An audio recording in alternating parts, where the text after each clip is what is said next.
Everybody wants to be, but nobody wants to do.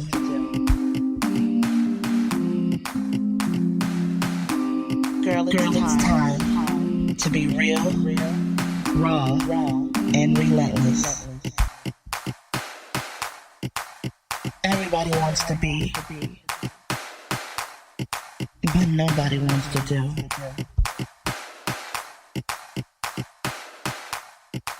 You know it's time. Recrown you.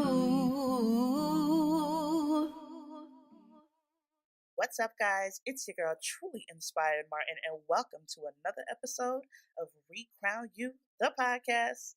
Yes, ladies, it's another day to smile, to live, to love. But most importantly, y'all know what we're getting into this week because this is a big deal for me. Mental health awareness, right? That's the whole entire month. But this week right here is dedicated to the fellas. It's dedicated to our men, ladies. We forget just how much of an important role they play in our lives. And although we hashtag independent, hashtag I can do it on my own, honey, you still probably have a man in your life. You want a man in your life, or someone's coming soon, honey. So we need to be prepared for when these things happen. But a lot of times we don't even know the things that our men are facing on the level of mental health, right? We don't know the struggles that they go through. We don't know how this affects them internally, which outwardly affects us because we're dealing with things that they don't even know that we don't know, right? So it's just like this whole miscommunication and this gray area of men feeling like they can't talk about the things that bother them. And today we are stopping all of that. This segment that I have started for this week is They Need Us Too. So it's a segment highlighting men and their struggles with mental health in different areas of their lives so that we can help understand the men a little bit better. Okay, so this is very important to me because it should be very important to you because I have a man in my life and I'm pretty sure he's going to be my husband one day, and I don't want to feel like something's just never on the right track just because I never asked the right question, just because I never understood what could be in his closet. So sometimes you got to be willing to sit down and go through the dirty laundry with your man. And I want to tap into the mind of our men and find out what is bothering you. So, just in case you are tuning in for the very first time, Recrown You, the podcast, is all about the women. We are here for the women who are ready to be real, raw, and relentless in their pursuit to unleash their inner badass. So, what does that mean for you? That means that you're willing to take a journey on to things that you did not even know existed, right? You're willing to peel back the layers in your life, right? You're willing to take a journey that you're not really sure if you're ready to do, but you're going to do it anyway because you're going to do it afraid. You got some things you haven't dealt with. You got some things that you really wish people would talk about. That is what we do here. We're bringing it all to the surface, laying it all on the table, and it is a no holds barred conversation. We kick back, relax, grab you a piece of paper and pen because there's always some tangible takeaways here. Because guess what? Although this might be a little entertaining and although it's great to listen to, right? I need to make sure that you are doing the work. You have to do the work for yourself. That's what all this comes down to. If you're not willing to do the work for yourself, then you're just listening to me and my guest, and that's it. But I need you to actually take this information and take yourself to the next level. But let's get this party started right? So y'all already know that I always start off with a little bit of statistics, and that is no different today because I need you to know where we're going with this, right? So here's one for you. Being happily married or in a stable relationship impacts positively on mental health. Research has found that high marital quality is associated with lower stress and less depression. However, single people have better mental health outcomes than people who are unhappily married. So, if you notice that something is just not laying right in your relationship and the stress is too high and you're depressed and there's anxiety and your interactions with each other are not that great and there's stuff that you're missing in your relationship, it's probably because you're not paying attention to the signs and you guys are not being open with the communication. Don't be so quick to jump and get married and be with someone when you know that something is not really all together. Like, we got to start opening this conversation about mental health. And I think that is where we're going to start today. So, here's one of these quotes that I found today that I feel is very befitting for today's episode. You ready? Here it is. It is not our differences that divide us. It is our inability to recognize, accept, and celebrate those differences. So, never get it twisted. The person sitting right next to you at work right now, or right next to you at school, or right next to you on the bus, on the train, in the car next to you, they seem very normal. They look like they're going about their day as any other day, right? Shoot, this could be you I'm talking about right now. And you could be the same person that tomorrow could have a nervous breakdown or worse, end up in a mental facility. And I think this is a great transition into today's episode. So today's episode is called No One is Exempt. And I got my brother from another mother coming to bless y'all with one hell of a story. So y'all need to buckle y'all seatbelts, get your pen and paper out. I ain't even gonna tell y'all to get no bottle of wine or nothing today because this might get a little deep. So you need to pay full attention. So today I'm bringing to you Rashad Mills. He is Rashad Mills, y'all. He is out there in Baltimore. So shout out to all the Baltimore folks. And he is the owner of Rashad Bowtie Mills LLC. He is an author, therapist, speaker, and a father of two. Listen, today we talk about mental health, baby, and no one is exempt. Are you exempt, Rashad? You there? I am not exempt at all. I am here. Thank you for that warm introduction. Thank you for having me. Yes, thank you for being a part of this segment because we need y'all. Y'all need us, and we need to understand what is going on in our men's lives, correct? Absolutely. Absolutely. So let's get straight into it. Who are you? Tell the people about you. Well, as you eloquently put it, I'm Rashad Bowtie Mills. Bowtie is not my official middle name, but it definitely is a part of my brand and my LLC. I've been wearing bow ties for so long. And then the name just stuck. I am a man of God, a father of two beautiful twin girls, Kennedy and Chloe, which are indeed my world. I am a new author. We'll talk about the book, which we released on June the 19th. Motivational speaker, and I'm a therapist, a licensed clinical professional therapist here in Baltimore, Maryland. Hey, shout out to the book, all right? Shout out to yourself. You sound like this is going to be a real good one, so I'm excited. So, I remember you sent me like a real brief snippet, and I'm going to give it to y'all like this, but I'm going to let him throw the story for you, all right? So, he told me that one day he was a licensed mental health therapist working at a jail, and the next day you were in jail. Ooh. Absolutely. So let's get into this. Come on, tell us the story.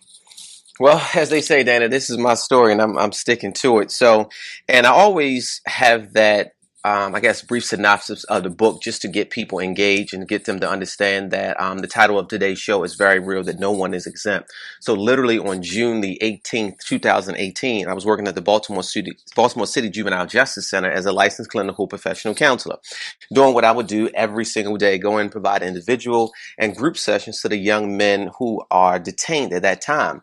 And on this particular day, it was no different than any other day. But the next day, I was actually going to court for a situation of my own. So I guess let me go back to probably 2016. I was going through some things, transitioning, really in this beginning phase, if you will, Dana, of like ending alcoholism. I was battling alcoholism for so long because of the issues that I had inside, self-esteem and depression. And alcohol, was that great facade. I could go out and drink and I can be this party guy and people can see Rashad in a different light. But in actuality, I would leave these parties, chasing women, just to be quite frank with you, and I would go home and I was absolutely miserable. So I got this reputation of being this party boy. So in my mind, it was, Rashad, what is the greatest place that you can turn to get help? And it was God. I'd always been raised in the church and had a relationship with God before, but it was kind of off and on. And I said, Rashad, your life is sort of not necessarily a train wreck, but it wasn't that good. So I said, let me go back to church and go back to that foundation. And I went back to a particular church I was pretty comfortable with. The pastor had a style that I was, comfortable with. And I went into a church in 2016 and, going to church every day. And I think I needed so much Jesus, Dana. I think I slept and lived in the church, to be honest with you. I mean, I was there staying for 2 and 3 services and found myself there for Bible study. And I found myself drawing closer to God. But in this process, I guess the carnal man in me, I started to see, this young lady who was absolutely gorgeous. And aside from the fact that she had this beauty, I noticed that she was a minister. She was a minister in the church. And in my mind, this was God saying, Rashad, this is what you need. You were sort of, transitioning out of one thing, probably about a year and a half clear of the relationship with the mother of my kids. And that ended in a mess as a result of, me, my immaturity and things of that nature. But I was in this place, in this environment, and I started to see her. And that time, I wasn't a licensed therapist yet. I was going through the process of taking these tests and things of that nature. So there was one day, I'll never forget it, my car, I had some issues with my car. My uncle was fixing my car, and I was really frustrated. It's just an awful day. And I got a call from somebody, and it was this young lady at church because I had, joined the church, and I wanted to get baptized. And she had actually called me at that time and said, hey, come in and get baptized. And, her voice, and I didn't know it was her at the time, but her voice on the phone was like so comforting and so warm. And she made kind of a silly joke, and it had literally just got my attention. So the next day I go into the church, this process to get baptized, and it was her. She said, I was the one that called you. And I was like, oh, wow. I mean, just an absolutely, gorgeous person. And when I left sort of being baptized, one of my friends that was actually working in the church, and I said, hey, who is that? And she said, I knew you would, sort of like her. I'll tell you that you like her. And I said, no, because my confidence wasn't at an all-time high. Trust me. So to make a long story short, we started dating. And the first 6 months, I thought this was, ordained from God. We were growing in Christ together, read the Bible together. And it was just absolutely perfect. But in between that time, Dana, I started to notice some things that seemed to be a bit odd. And it was a bit odd that she had an incredibly difficult time, expressing her emotions. And one of the things that I always found incredibly troubling, and it just went over my head because I guess I was in love, is her relationship with the pastor. I would see some text messages at 9 and 10 o'clock from her pastor. And I would, comment and say, hey, this is not of church. And, even we had went out to, dinners with members of the church, and, people would actually hinting to me as if to say, Rashad, something is not right. And I'm trying to forewarn you, but I just couldn't get the message. And, I would notice at times that, literally, she would, this may be 8 or 9 months in, but literally she would say, like, get out of my house. And I would be like, what? And I would go to the front door. And before I can get to the front door, she would be at the front door and say, no, don't leave. And I say, well, this is really strange because you asked me to leave and now you're at the front door. Some very, very, very odd behaviors. And I just could not put my finger on these behaviors. So at one point, one of the biggest things that I noticed is that throughout this relationship, Dan, I felt like I wasn't supported like I would support her. Within the last 2 years, here locally in Baltimore, I think I've probably spoken at every school and college imaginable. And I never could get that support. And this was one of those things that it kind of built up in me, and I would comment on it. And I could see that she probably wasn't into me like I was, sort of into her. And there was one day in particular, it was actually Good Friday. And Good Friday of 2018, we had passed each other in church, and we didn't say anything. And that night I was actually doing my part-time job, and I ran out of gas. And I called her and said, hey, can you help me with some gas in my car? And she said, no, well, you kind of walked past me at church and you didn't say anything. And she like totally ignored me. So at that moment, I got gas in my car and I drove to her house. And as I knocked on the door, I could see her looking outside of her window in her house, and she wouldn't open the door.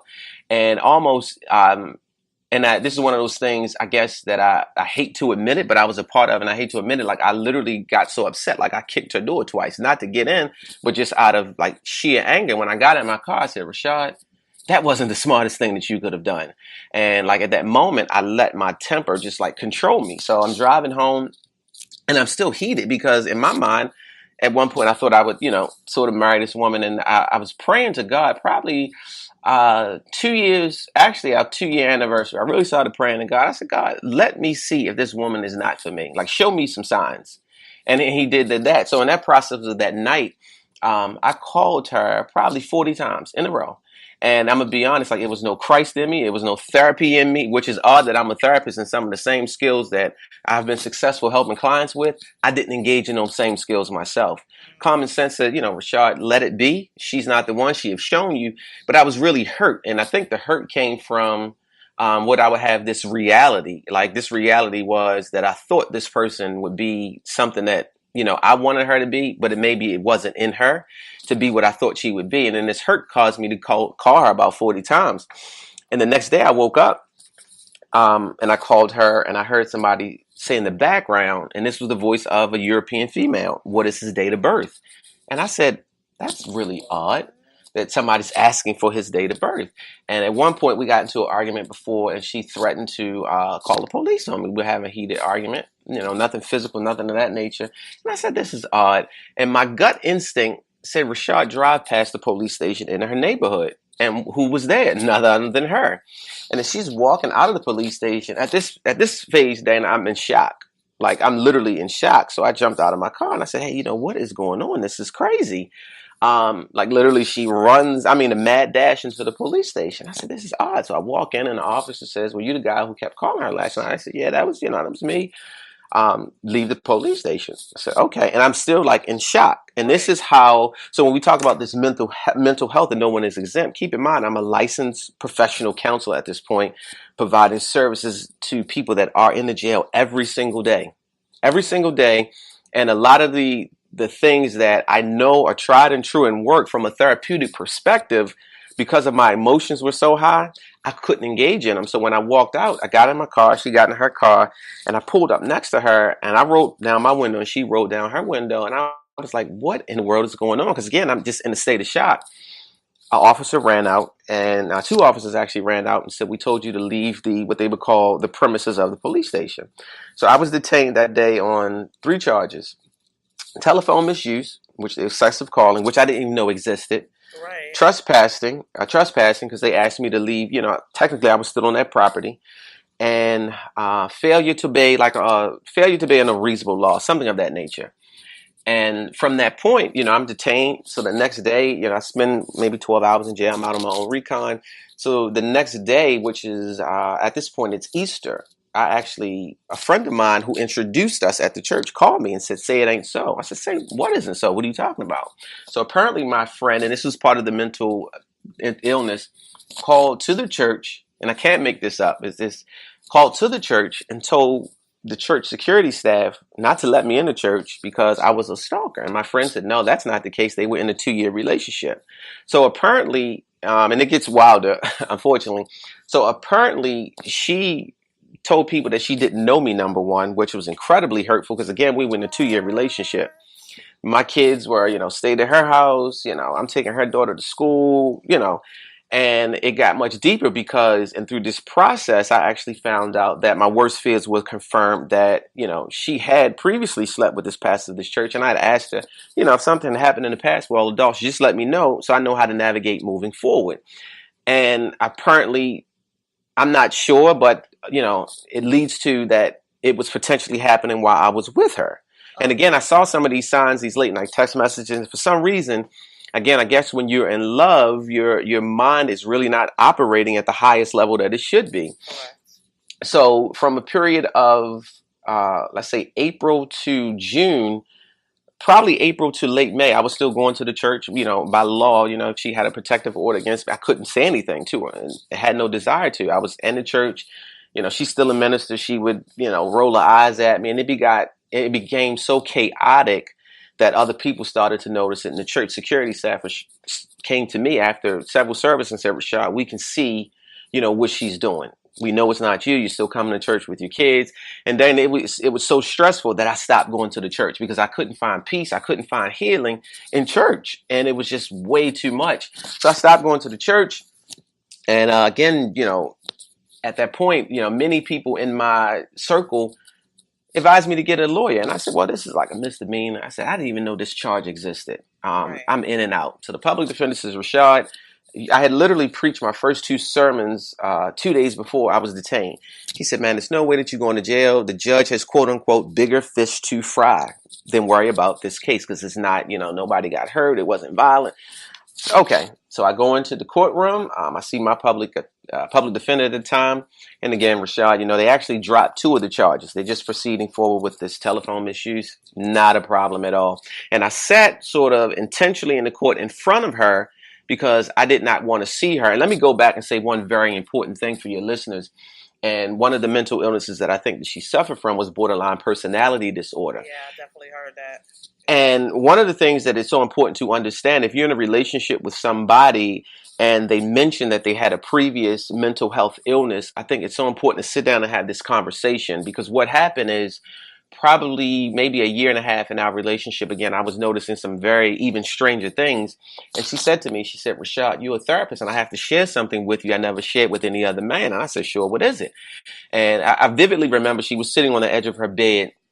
And I came over to her to console her because I knew it was going to be like a profound moment in the relationship. And this was a woman that was very prideful, almost secretive to a point. And she said, well, my sister has my sister is bipolar. And, I offered all the, advice, information that I knew about bipolar at that time and tried to help as best I could and said, if your sister needs to reach out to me, I can help her. But when I look back at it, one of two things was actually taking place. And I think, number one, I think she was gauging me to see my response if she admitted that she had a mental health illness. And number two, I think she used her sister to say, Rashad, this is what I really have. Yeah. And I never realized that, or those thoughts really never became cemented until I was actually in the jail cell. And I began to replay so many things back and forth. So fast forward, probably a month before court, we would frequent the same coffee shop. It was the Starbucks in, the local community. And I got out one day to my car right before I was going to my part-time job, which was happened to be at another juvenile facility doing the same thing, providing mental health services. I saw her truck and it was parked right in front of the Starbucks. And I said, oh, wow, Rashad, legally, again, you can't say anything to her. You don't want to say anything to her. And I didn't even want to look in her direction. And I saw her truck and I said, oh my God, what are you going to do? So I held up my cell phone in front of me as if I'm texting somebody. And I walk in and I can see her truck did not move. It was still positioned outside of the Starbucks. And she waited till I went in, ordered my coffee. And as I'm walking back out, I could see her pull off. And one of the things one of these symptoms that people will associate borderline personality disorders with is the fear of being abandoned. And in my mind, I'm saying, Rashad, that probably took her to a new height because you didn't speak to her and you didn't acknowledge her. And she was so used to me being, this like over the top, I guess you could say over the top, welcoming, like even after arguments, always being the one to try to right this relationship. And I think that really probably sent her into, oh, he wasn't paying me any attention. And they sent her into a new world. So I think she came into the courtroom that day with a vengeance. So basically we had went through these proceedings. The judge, Rashad, I understand you do a lot of positive things in the community, literally everything that I do. And we were proceeding. And right up to the very end, I had told my public defender that, I still wanted to apologize to her because of everything, how it happened. It was never my goal for, obviously to kick a door, call her. Just emotions got the best of me. So my public defender said, Your Honor, Rashad would like to apologize to this woman. So you have to understand the positioning of a courtroom. At this time, Dana, she's sitting behind me, right? Right. So I'm looking toward the judge and I'm talking to her, but the direction that I'm facing is toward the judge. And this was done with a certain level of intentionality because I didn't want to turn around and look at her because it could have came off as being demeaning, especially of the nature of the situation. Right. I didn't want to do that.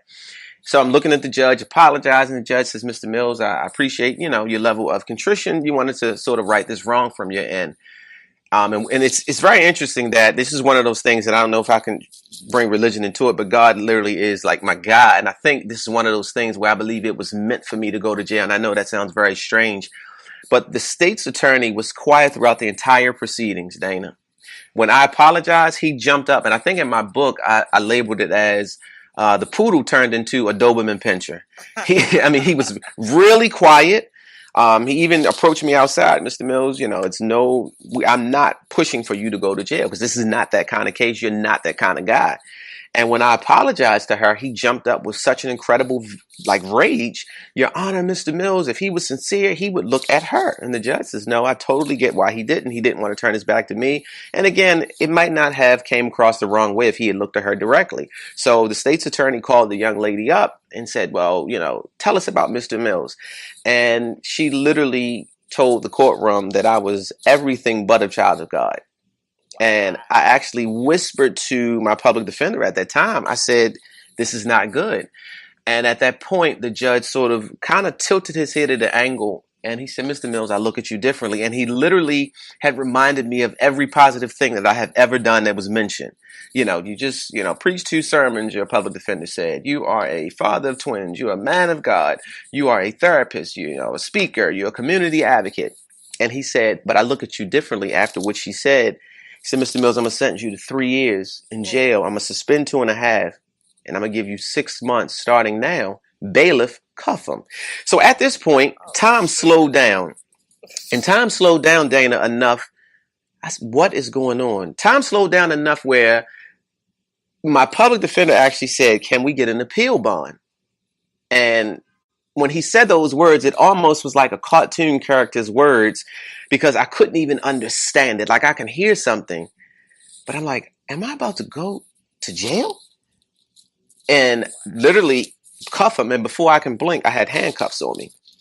And as I'm walking to, at the time we were in the courtroom, as an elevator to go down to what they would call the bullpen, to start the process and things of that nature. I remember saying these words. I remember saying, God, I trust you, but what about my kids, my life? But I trust you, but I don't know what I'm trusting you for. I remember saying that. I remember saying, God, I trust you. And, when I got down to, start this processing, I'm in an incredible state of shock. And literally this started, my 3 months in the Baltimore County Jail. So I was detained on what they would call telephone misuse, excessive calling. I did not know that that was a charge at all. But here's the cool thing that I really want your listeners to tune in on is because, and the part of my book it's not a book where I'm bashing her. Obviously, the things that I told you, I put in the book and I don't mention names or anything because that's not the intent of the book. One of the things that from a mental health perspective, I had to learn, Rashad, what did you play in the situation? It would be less than wise and it would be unfair to me, to her, anybody who picks up my book to say it was all her fault. Yeah, she played a part. I think she walked in that courtroom with a certain level of intentionality to have me detained because, I stopped talking to her and I walked past her and things of that nature. I do believe in, that a woman scorned, it's on, right? I definitely believe that. But from a mental health perspective, it was, Rashad, what was it in you, number one, that allowed you to get to that point? Right. And then I had to go back. I had to literally go back. Dana, I'm 41 years old. I had to go back to my childhood and say, Rashad, it goes back to your childhood that you always wanted to have a woman support you because your mother was supportive, but not in that regard. And I began to look at my relationships, meaningful relationships with women. And I always had to say, what happens when they don't support you the way that you think it? Rashad, you get really hurt. And why? It's because you never had that kind of support from your mother. And then I had to go back and say, Rashad, what was it about your self-esteem that allowed you to stay in a relationship where you can clearly see your worth wasn't being cherished, your value wasn't being cherished? And then on a much deeper level, Dana, watch this. I had to say, Rashad, do you know your worth and do you know your value? Because if you knew your value, you would have never been in that relationship from the beginning. Well, damn. And and this is the thing that I want people to get my book, and I want them to get the book to start this process of healing. That's why I titled that's why it's so important. The subtitle, A Man's Story of Love, a mental health, love, hurt, and healing. I began to heal from a jail cell. And I think it was probably, I would say maybe 3 weeks before I was actually released. There was a gentleman that went through something horrific with his wife, and he pulled me aside. And he was literally sentenced to a bunch of time, but he had a great public defender and he literally only did like a year. He was facing life and he only was subject to a year. And he said something to me that was so profound, I'll never forget it. He said, Rashad, no matter what she did, she hurt your feelings. She might have been really doing some, less than morally correct things behind your back, sleeping with the pastor. By all accounts, she was like literally playing you. I get it. She played you. She used you as a pawn to try to get closer to this pastor. But he said, man, you never had to kick her door. You never had to call her. And he said to me, he said, you must forgive because God forgave you. And then I begin to, because I vividly remember this in my book, I'm on a basketball court in a jail cell and in the jail, and I'm shooting a basketball by myself. And then I begin to uncover all of the times that I was hurt and I hurt other women, and I hurt other women by, playing them. Just, acting like I was in love with them, knowing that I wasn't, using them. If they could buy me, at the time when I was young, I was just love polo shirts. And if I thought I could get something out of them, like literally. And I began to uncover these things. And I said, wow, Rashad, you have to forgive her. And on a much grander scale, God forgives us every day. Every day we wake up with new grace, and every day we wake up with new mercy. And it became such a process that I'm like, wow, I got to forgive myself, which has been, the most difficult part of it. And it's mandatory that I can't hold anything against her. I can't do it simply because I made my own mistakes. I played my own part in this whole situation. So that's like the premise of my book. And I'm just going to be honest. I know you have an incredible female listenership to this podcast. And one of the things that I will really say to females that, get in relationships with men, and the brothers that are going to listen to this as well, is don't be afraid to ask your significant other about the status of their mental health. Like, don't be afraid to delve into, what issues they have faced, in the past. Like, don't be afraid, because I wasn't afraid, but for some reason, like, I think I was just blinded. And it never dawned on me that all of these things happen after the fact. And don't be afraid to walk away from something that's unhealthy, because you're living from the mentality of a scarce mentality. And I put it in the book that I think I was living from a scarce mentality. Like, if we break up, I got to go through this process of, being lonely and then trying to find somebody again. Right. And that's one of the greatest truths that I discovered about myself is, who wants to go through that process? And now, I'm approaching a year of this situation, haven't dated, really haven't even thought about it. But it's one of those things of this healing, like just being comfortable with Rashad, being comfortable with, just discovering Rashad, going out, just by Rashad, just not having anybody to, just have in your circle just to say that you have somebody. You know what I mean? Yeah. Like I see a lot of people, and as a therapist in the relationships, and I'm sure some of the people that are listening probably going through it, there's some people that we know we shouldn't be with, but it's just that good morning call, that good night call, checking on you call. Mm-hmm. It means so much to us, but a lot of times it's the greater level that the issues that we have internally that we don't want to face, and just a little bit of comfort from somebody else, it makes us feel good. And just in the spirit of being honest, it's kind of funny, Dana, that I am a therapist, and I always joke with my clients sometimes that I do more individual sessions on Rashad than I do on my actual clients. It's one of the it's one of the funny things, Dana, that I find myself, to be honest with you, there's been points that I've been, lonely, to be honest with you, since the situation occurred. Yeah. And I'll pick up my phone and I'll say, Rashad, you about to call somebody just from a selfish standpoint, just so you can get some attention via a text message, just so you can, and we all have somebody that we know that in any moment in their lives, the person, they love us so much and they'll give us all the attention. I would find myself doing it, and I was like, no, Rashad, you can't do that. You've really got to heal. You really have to heal and be whole before you go out in a different space. And that's where I am right now. And writing the book was one of the most mentally challenging points of my life, because I had to relive it all again. And that's deep. So yeah, you just hit on so much, right? Like I know I'm over here with notes and notes and notes. I know people got notes and notes over there, because there was a lot to take from it, right? But one of the things that I'm looking at is the source of it all, right? Like, you had a source to your pain, and you touched on that. Mm-hmm. And I think that I just want to say this just openly. I believe so wholeheartedly that when we go back and really revisit the past and really look at our scars deeper than the surface.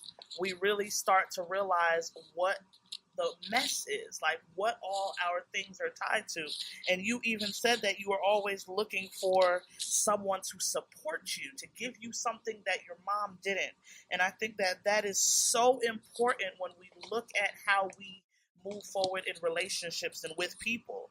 Like you're looking for this same thing, and we need to also realize that there is life after damaged love, right? Like there is a way to live after you've been damaged. Like we're not broken, we're cracked, we can be put back into pieces. We got to learn how to gorilla glue our lives back together, and I think that that is so important. I got a couple questions for you before we get to wrapping this thing up. How do you date now? Like, how you gonna date going forward? Like, you got one eye open? Like, how It's we doing? Dana, it's $1 million question, and for your listeners, it's $1 million question, and it's from a few perspectives, not even necessarily from the perspective of the woman, right? There is a part of me, and again, as a licensed clinical professional counselor, practicing more therapy now than I did even before the situation occurred due to, a change in my business structure. But nonetheless, I am going through a phase, even as we speak at this very moment, where I'm asking myself, Rashad, how do you present this information to somebody when you get serious about them? Like, how do you tell somebody that you just went through the situation? Because now my mind is saying, how do they look at you? And I'm going through myself saying, Rashad, like, when will you know that you're ready? Like, how will you know that you're ready? And it's very difficult. I'm gonna be honest with me. It's for honest with you. It's very difficult for me to even think about that process going forward. Although I would like to, at some point, obviously, but it's very difficult for me because I'm always under the assumption, how will people perceive me now? Right. And then, from a young lady's perspective, again, approaching a young lady, it's like, does Rashad have too much baggage? Not even a baggage that, we all have our own. Right. Not the baggage that who I might date, because they'll have their own. But it's now I'm sort of in my head, and it's been, Rashad, do they think you have too much baggage? So I just have to be very careful. And in the spiritual side, I just ask God to lead me and guide me the right way. My level of discernment is much higher. Right. And then I think I'll actually be a lot better going into the process, Dana, because I'm more comfortable with Rashad. I'm more comfortable knowing that, everything is not meant to last forever. And again, that central foundation, why, it was such a heartbreak, is I had a reality, or what I thought was a reality, this perception of how somebody should act. And I've learned so much. And I've actually learned that when we have expectations of people, not to have our own personal agendas attached to it, because I think everything that's done in a relationship, we have an agenda attached to it.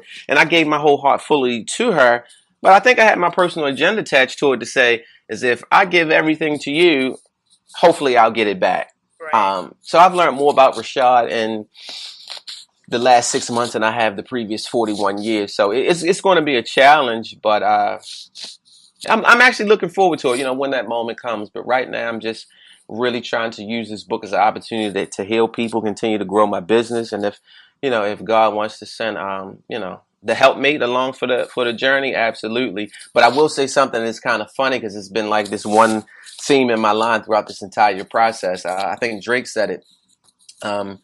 It's like, I would not allow anybody to receive sort of the benefit of being with Rashad as I grow in my business if you wasn't with me while I was shooting in the gym. Like, you won't be with me courtside at the championship game if you wasn't with me shooting in the gym. I know that's right, but here's the thing, though, right? So I do have a watch what Dana about to do. I do have a strong female, listening ship. Is that what you called it earlier? Mm-hmm. They know your story now, bro. So, ladies, Rashad is on the market. Just threw that out there. Y'all already know the story. He's a very amazing man, and he puts it all out there on the table. So if you are looking for it, it's like, nah, let me stop. This ain't the love connection. But we probably need to come up with some kind of app or something that allows you to put your mental health issues right there on the table and swipe left if you with it, swipe right if you not. You just gave me a business idea, Dana. Oh, boom! Make sure you cut me in on that, right? Yeah. Like, it's real. That's a whole thing right there. And I think a lot of times our emotions crowd our good judgment. Oh. And I think that's where love puts us a lot of times, right? Like, I'm like, damn, you like, damn, this girl fine. Damn, she a minister.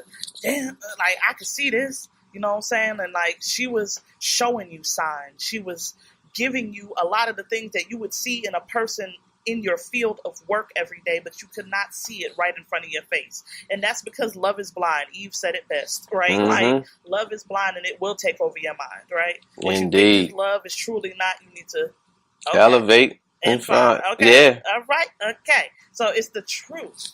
And I think that is, we need to start going into relationships with a lot more communication. I can honestly admit that my past relationships, communication was, kind of in and out, bad wiring sometimes. But my relationship now, like, I can talk to him about everything. It's kind of scary sometimes. Like, I've told him everything about my anxiety and the depression that I've dealt with and the things I've gone through in the past. And I'd be like, yo, if I snap a little bit sometimes because of that, this is why, right? Because I want him to know what my triggers are and what my things are. And it's the same vice versa. And I think communication opens that door. So, Dana, can I say really one thing that I think is so important that hopefully your listeners will gather out of this? Go ahead. Really quickly is two things that I didn't touch on that happened to me in this situation I think people can benefit from is, number one, we get too involved with looks. Because after this, like, one of my best friends said, man, if she didn't look that good, would this have been different? And I thought about it. I said, wow. And just even, the shallowness, maybe it was my shallowness as well, because an extremely attractive woman. Then I think the other thing is a deeper perspective is, the intimacy of it all. Yeah. And this is why after the fact, and this is sort of a whole nother conversation, it changes my level of intimacy in a relationship, that I literally want to get to know a person. I mean, when I say get to know him, I'm talking about walk down the aisle and exchange vows before we are intimate. Because if I can get to that point that I know everything about you before we touch, because it's something about that touch that just changes the game. Soul ties, man. Yeah. I done took something from you. I will know you. I will know you. So I just wanted to mention those two things. That's good right there. That's good right there. Matter of fact, since we got you there, since we're getting ready to wrap up, I need you to give me some advice to men who are dealing with something similar or may encounter. Like, what's a good little one-liner or some kind of advice that you could give to a man that has dealt with or might deal with something similar? Like, he might be dating a woman that he not too sure, or he might have been in it's crazy. Somebody might have been in something just as similar, locked up over some woman that, they fell so deeply in love with, and she didn't have it all together mentally, and now he doesn't know how to recover from this. Like, it's a great question. Number one, for somebody that's currently in a relationship and you think your significant other has some mental health issues, let's talk about it. It's simply, let's talk about it. Let's sit down and talk about the issues. And if that person is in constant denial, I think there's a telltale sign, because I experienced that at one point. I even said, babe, let's go to therapy. And when I mentioned that, I saw another side, and that let me know that, again, after the fact, that she was aware of something that's going on. So let's talk about it. If a person is not willing to talk about it and process it, not to say that it has to go to the point that you guys are going to see therapy, but if they're not willing to talk about it and process it, that is a very important sign. And then for a gentleman that has gone through it, has either been detained or gone through something, along the lines that I have, and is no longer with that individual, or even is, but especially if they're not, please go seek therapy. Please go seek therapy. It's no way that I could have made as much progress as I have and continually making progress without therapy, because my therapist was able to, even some of my colleagues who are in the mental health field, they were unable to unpack and help me uncover some things that I would have never paid attention to, and not paid attention to just from the perspective of that person, but for myself. And it's so important to unpack some things within yourself, because that person is no longer in your life. You're going to be with you until the day that you die. And you have to be healthy enough to move forward, not just for relationships, but to function in everyday parts of your life. I can't tell you, just getting out of jail, PTSD. I mean, just the stigma of being an inmate, police get behind me and my stomach tightens up. If the word, jail is mentioned, like I freeze up. And like all of these things that I, have dealt with after the fact. Again, writing this book, I went through, bouts of depression that were unreal, Dana. I mean, I was eating everything moving toward the end of 2018. Like literally locking myself in my office space, writing this book and just moving through it. So I said all that to say it'd be so imperative to go seek help, go seek a therapist, whether it's once a month, once a week, whatever works for you and your schedule and insurance and budget and all of that. But go seek a therapist. Go seek therapists and go seek some kind of help, because it'll be incredibly rewarding. And then the other thing, and I'll wrap up with this, is just be patient with yourself. A lot of us, especially men, we want to jump back into, the dating world, or you jump back into these unhealthy coping skills so we don't have to actually face what we need to face. Like we don't want to heal. We want to skip, the healing process and move on to the next relationship and things of that nature. But I'm telling you, from a personal and professional standpoint, it doesn't work that well. So just be patient with yourself and understand you'll have some great days. Understand sometimes your mind will revert back, to the situation. And then, some days will be better than others. But go seek a therapist and be patient with yourself throughout the process. That's a word. That's a word. Oh my God. I hope you guys have been jotting some notes down, taking some mental notes yourself to really just kind of let this seep into your spirit. Rashad is pouring out his heart and his soul up in here. He's telling y'all, one, what he's been through, two, how you can possibly get through it and see the signs yourself, and three, that he's on the market and he just told y'all his story.